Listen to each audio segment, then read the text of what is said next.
नमस्कार दोस्तों, कल्पना कीजिए आप समुद्र की गहराई में हैं, चारों तरफ शांति और सन्नाटा है और अचानक कुछ ऐसा हो जाता है जिसके बारे में आपने सोचा भी नहीं होगा।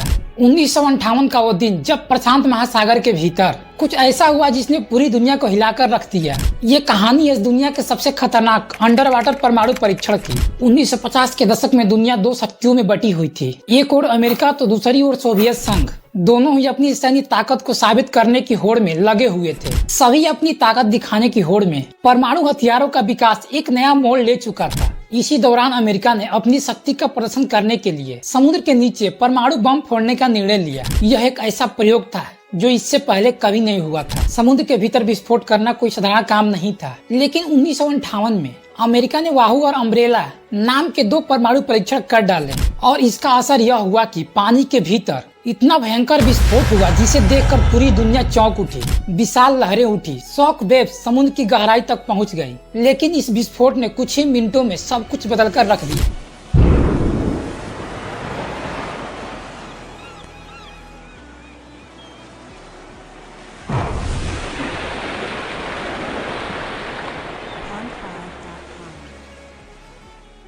इसका प्रभाव समुद्र के जीवन पर भी पड़ा और इस परीक्षण के बाद बहुत बड़ी कीमत भी चुकानी पड़ी। रेडियोधर्मी प्रदूषण ने समुद्र के भीतर जीवन को तबाह कर दिया। मछलियों में विकृतियां होने लगी और महासागर का पानी जहरीला हो गया। परमाणु शक्ति ने न केवल धरती पर बल्कि महासागर की गहराइयों तक को प्रभावित किया। इन परीक्षणों का असर सिर्फ समुद्र तक ही सीमित नहीं रहा। रेडियोधर्मी तत्व वातावरण में फैल गए और दूर दूर तक इंसानों के जीवन को भी प्रभावित किया। जिन लोगों ने इन क्षेत्रों में जीवन बिताया उनके लिए यह एक असहनीय सजा बन गई। कैंसर, जन्मजात अपंगता और अन्य घातक बीमारियां होने लगी। यह वो गलती थी जो इन परीक्षणों के बाद आने वाली पीढ़ियों को भुगतना पड़ा। इन परीक्षणों ने एक वैश्विक बहस को जन्म दिया। परमाणु हथियारों की इतनी शक्ति होनी चाहिए? इसका जवाब था नहीं। तब जाकर दुनिया ने 1963 में एक महत्वपूर्ण कदम उठाया। परमाणु परीक्षण प्रतिबंध संधि की गई। इस संधि के तहत वायुमंडलीय और अंडर वाटर परमाणु परीक्षणों पर रोक लगाई गई। हालांकि भूमिगत परीक्षणों पर अनुमति दी गई थी। यह एक अंतर्राष्ट्रीय समझौता था जिसका उद्देश्य परमाणु हथियारों का विकास और परीक्षण को रोकना था।